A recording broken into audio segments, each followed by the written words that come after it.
anti-plagiarism mechanism for your institution. So I would be happy to discuss this further with you. The last question at the back, at the back. Yeah, hi. My name is question is probably to everybody. Do we have any benchmarks to follow on the scope of ICT? You know, it's like how much ICT is enough for me, and like if I go and talk to Mr. Pathak, probably he has different requirements from the VC of the Karnataka Open.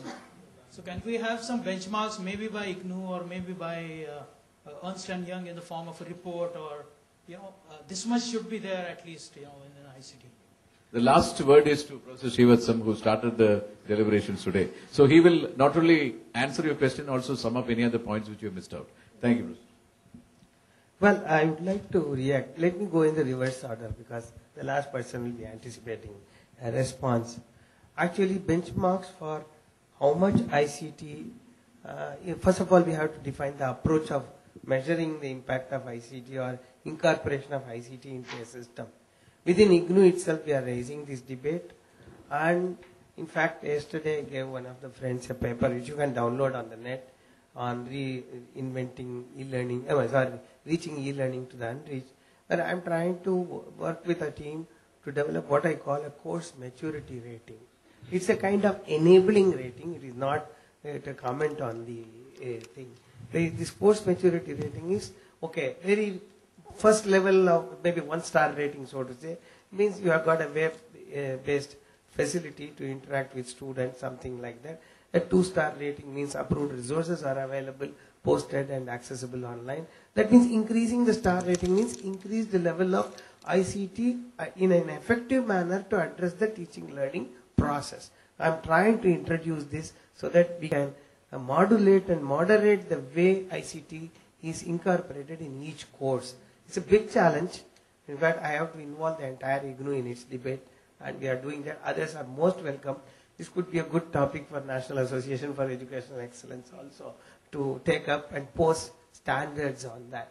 But how well an institution is evolved, there are many things.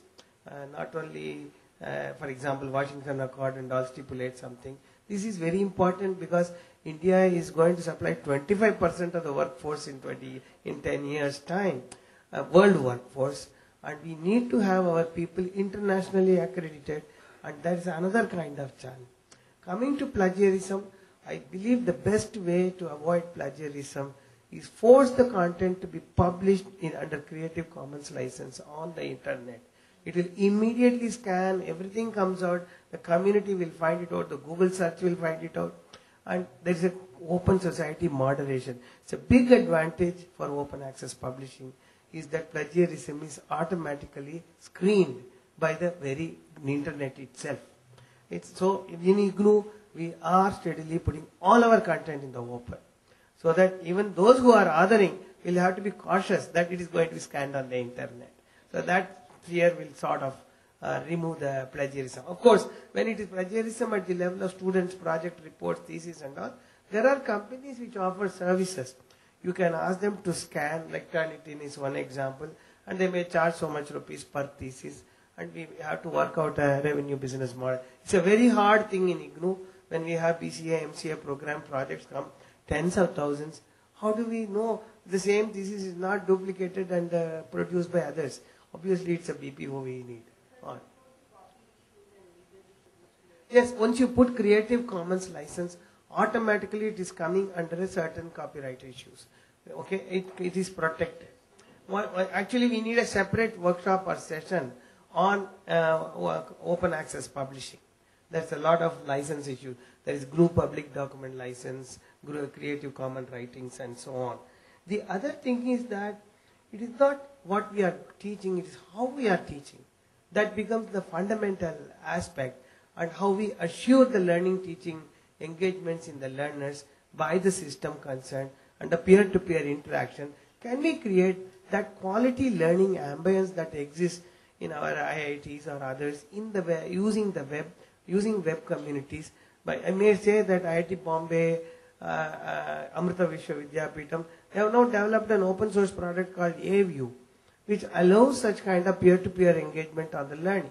You put it in the cloud as a service and try to develop a revenue model for it.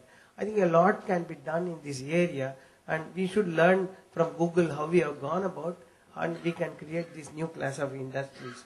Okay, then I want to address this pillar to post running experience. Actually, there is a problem in the Indian education system because of the way it is regulated. Again, the councils are the part of the problem to blame, and the universities also. We do not let people qualified up to a level to migrate to a higher level, or qualified, say, in BSc to go to medicine or engineering. We don't have enough avenues. We choke the people's forward path. In this, IGNOU has opened up several options. One is, of course, was mentioned by Professor Pathak himself. We run what is called the Bachelor Preparatory Program, which if you pass, for certain degree programs of IGNOU, it is automatic admission. The reason is, there's a UGC norm. You can't enter into a degree unless you have a 12th pass out. Okay? Then how do you overcome people who have done 10th, maybe they have done vocational, how they come back to a degree program? So IGNOU allows this Bachelor Preparatory Program. It is a 6 months notional program. You may take 1 year to complete. It's flexible. I'm sure those who are in the ODL system, they already know. We can redesign this program and realign the program for modern times with open mode, so that those people who have done this bridge are considered equivalent to +2. So these kind of gaps are gone. The other thing we have done is the community colleges program. It is a vast opportunity. For example, Army is now running IGNOU community colleges. We have 50,000 people, something like that in the Army, which is again to bridge this problem. A lot of youngsters join the Army as soldiers. Where will they go for livelihood after they retire? And they retire at the age 40 or so.